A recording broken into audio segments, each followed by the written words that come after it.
రక్తం పంచుకొని ఒకటే ఇంటిలో జన్మను ఎత్తి కూడా పెరిగిన అన్నదమ్ములైన అక్క చెల్లెళ్ళైన వేడుక ఏదైనా జరిగితే తప్ప కలుసుకోవడం జరగదాయే మనసారా మాట్లాడుకోరాయే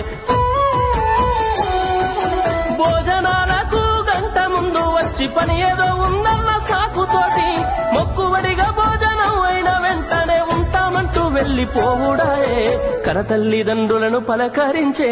తీరిక లేని సంపాదనాయే కనతల్లిదండ్రులను పలకరించే తీరిక లేని సంపాదనాయే ఆనాటి ప్రేమలు ఏమాయరో బంధాలు బంధుత్వమెటుబాయరా డబ్బు బంధాలే మిగిలేనురో మనుషులే దూరమయ్యేనురా